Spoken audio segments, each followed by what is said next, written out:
भीमराव अंबेडकर को बाबा साहेब नाम से भी जाना जाता है। अंबेडकर जी उनमें से एक हैं जिन्होंने भारत के संविधान को बनाने में अपना योगदान दिया था। अंबेडकर जी एक जाने माने राजनेता व प्रख्यात विधिवेता थे। इन्होंने देश में से छुआछूत जातिवाद को मिटाने के लिए बहुत से आंदोलन किए। इन्होंने अपना पूरा जीवन गरीबों को दे दिया। दलित व पिछड़ी जाति के हक के लिए इन्होंने कड़ी मेहनत की। आजादी के बाद पंडित जवाहरलाल नेहरू के कैबिनेट में पहली बार अंबेडकर जी को लॉ मिनिस्टर बनाया गया था। अपने अच्छे काम व देश के लिए बहुत कुछ करने के लिए अंबेडकर को 1990 में देश के सबसे बड़े सम्मान भारत रत्न से नवाजा गया।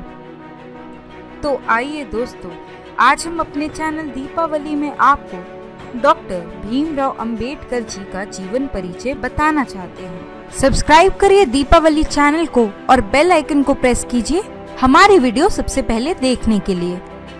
डॉक्टर अंबेडकर जी का पूरा नाम डॉक्टर भीमराव अंबेडकर। इनका जन्म हुआ था 14 अप्रैल 1891 में। इनका जन्म स्थान है महू, इंदौर, मध्य प्रदेश। इनके माता का नाम भीमबाई मुरबेतकर, इनके पिता का नाम रामजी मालोजी सकपाल। इनका विवाह 1906 में रमाबाई से हुआ था और 1948 में इनका दूसरा विवाह सविता अंबेडकर से। इनके बच्चों का नाम है भैया साहेब अंबेडकर। इनके आरंभिक जीवन की बात करेंगे तो वो है, अंबेडकर जी अपने माँ बाप की 14वीं संतान थी। उनके पिता इंडियन आर्मी में साबूदार थे व उनकी पोस्टिंग इंदौर के पास महू में थी। यही अंबेडकर जी का जन्म हुआ। 1894 में रिटायरमेंट के बाद उनका पूरा परिवार महाराष्ट्र के सतारा में शिफ्ट हो गया। कुछ दिनों के बाद उनकी मां चल बसी, जिसके बाद उनके पिता ने दूसरी शादी कर ली और बॉम्बे शिफ्ट हो गए। जिसके बाद अंबेडकर जी की पढ़ाई यही बॉम्बे में हुई। 1906 में 15 साल की उम्र में उनका विवाह 9 साल की रमाबाई से हो गया। इसके बाद 1908 में उन्होंने 12वीं की परीक्षा पास की। छुआछूत के बारे में अंबेडकर जी ने बचपन से ही देखा था। वे हिंदू मेहर कास्ट के थे जिन्हें नीचा समझा जाता था व ऊंची कास्ट के लोग इन्हें छूना भी पाप समझते थे। इसी वजह से अंबेडकर जी ने समाज में कई जगह भेदभाव का शिकार होना पड़ा।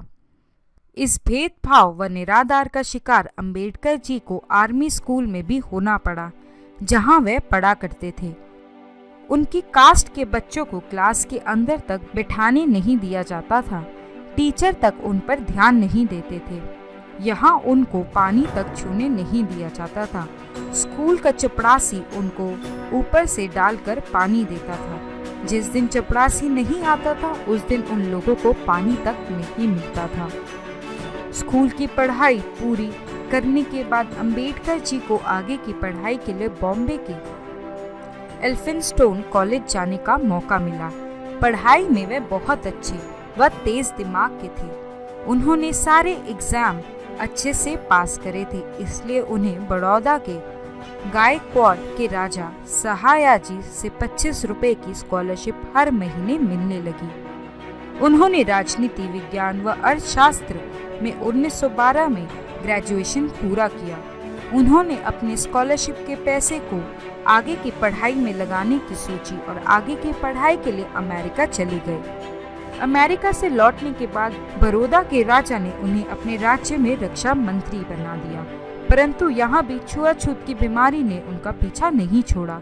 इतने बड़े पद में होते हुए भी उन्हें कई बार निरादर का सामना करना पड़ा।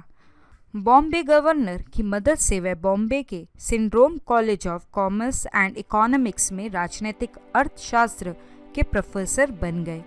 अंबेडकर जी आगे और पढ़ना चाहते थे, इसलिए वे एक बार फिर भारत से बाहर इंग्लैंड चले गए। इस बार उन्होंने अपने खर्चों का भार खुद उठाया। यहाँ लंदन यूनिवर्सिटी ने उन्हें DSc के अवार्ड से सम्मानित किया। अंबेडकर जी ने कुछ समय जर्मनी की बोन यूनिवर्सिटी में गुजारा।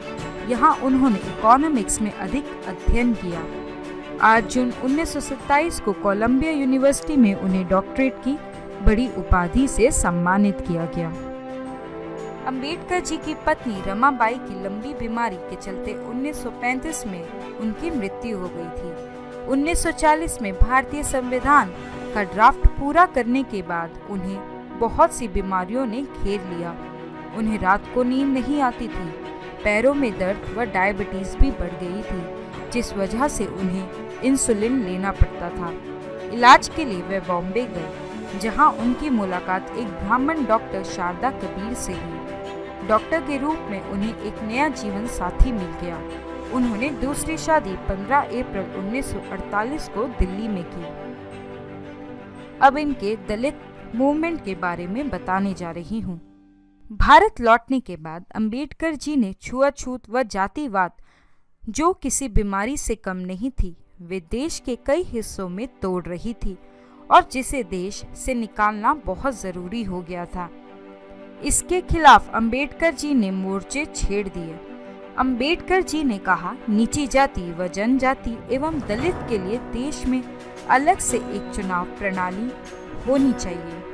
उन्हें भी पूरा हक मिलना चाहिए कि वे देश के चुनाव में हिस्सा ले सकें। अंबेडकर जी ने इनके आरक्षण की भी बात सामने रखी। अंबेडकर जी देश के कई हिस्सों में गए, वहां लोगों को समझाया कि जो पुरानी प्रथा प्रचलित है वो सामाजिक बुराई है, उसे जड़ से उखाड़ कर फेंक देना चाहिए। उन्होंने एक न्यूज़पेपर मूव नाय का लीडर ऑफ साइलेंट शुरू किया।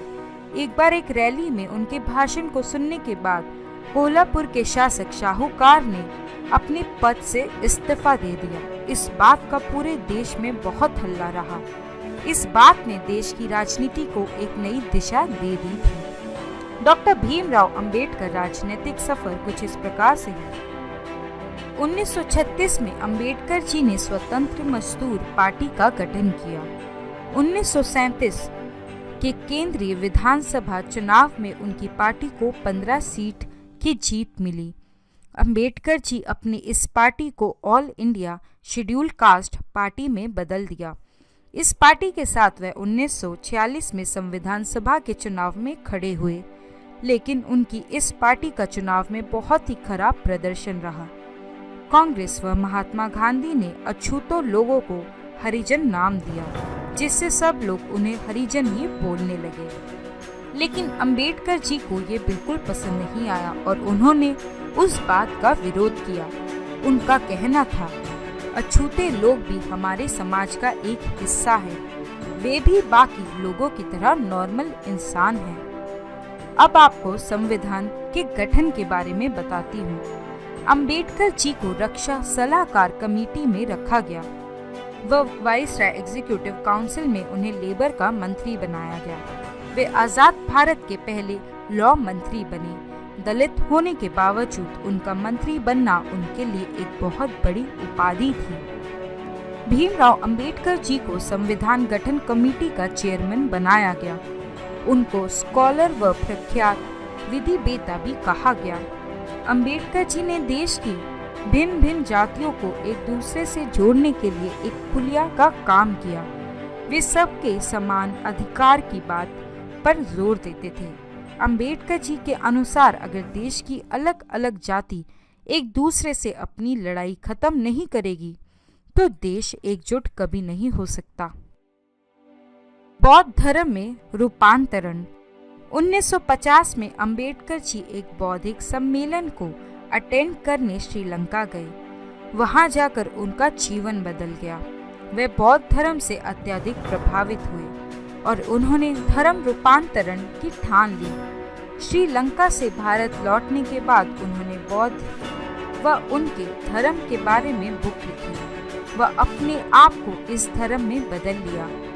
अपने भाषण में अंबेडकर जी हिंदू रीति रिवाजों व जाति विभाजन की घोर निंदा करते थे। 1955 में उन्होंने भारतीय बौद्ध महासभा का गठन किया। उनकी बुक द बुद्ध व उनका धर्म का विभाजन उनके मरून प्रांत पर हुआ। 14 अक्टूबर 1956 को अंबेडकर जी ने एक आम सभा का आयोजन किया, जहां उन्होंने अपने 5 लाख सपोर्टर का बौद्ध धर्म में रूपांतरण करवाया। अंबेडकर जी काठमांडू में आयोजित चौथी वर्ल्ड बुद्धिस्ट कॉन्फ्रेंस को अटेंड करने वहां गए। 2 दिसंबर 1956 को उन्होंने अपनी पुस्तक द बुद्ध और कार्ल मार्क्स का हस्तलिपिक पूरा किया। डॉक्टर भीमराव अंबेडकर मृत्यु का वर्णन कुछ इस प्रकार से है। 1954 से लेकर 1955 के समय अंबेडकर जी अपनी सेहत से बहुत परेशान थे। उन्हें डायबिटीज, आंखों में धुंधलापन व कई तरह की अन्य बहुत सी बीमारियों ने घेर लिया था। 6 दिसंबर 1956 को अपने घर दिल्ली में उन्होंने अंतिम सांस ली। उन्होंने अपने जीवन में बौद्ध धर्म को मान लिया था, इसलिए उनका अंतिम संस्कार बौद्ध धर्म के रीति अनुसार ही हुआ। डॉक्टर भीमराव अंबेडकर जयंती तारीख कुछ इस प्रकार से है। अंबेडकर जी के अविश्वसनीय कामों की वजह से उनके जन्म दिन 14 अप्रैल को अंबेडकर जयंती के नाम से मनाया जाने लगा। इस दिन को नेशनल हॉलिडे घोषित किया। इस दिन सभी सरकारी व प्राइवेट संस्थान, स्कूल, कॉलेज का अवकाश होता है। अंबेडकर जी ने ही दलित व नीची जाति के लिए आरक्षण की शुरुआत करवाई थी। उनके इस काम के लिए आज भी देश उनका ऋणी है। उनकी मूर्तियां देश के कई शहरों में सम्मान के तौर पर बनाए गए। अंबेडकर जी को पूरा देश शत-शत नमन करता है। आपको हमारा ये वीडियो कैसा लगा, आप हमें कमेंट बॉक्स में जरूर लिखें। हमारा वीडियो लाइक करें, शेयर करें और हमारे चैनल दीपावली को सब्सक्राइब करना ना भूलें।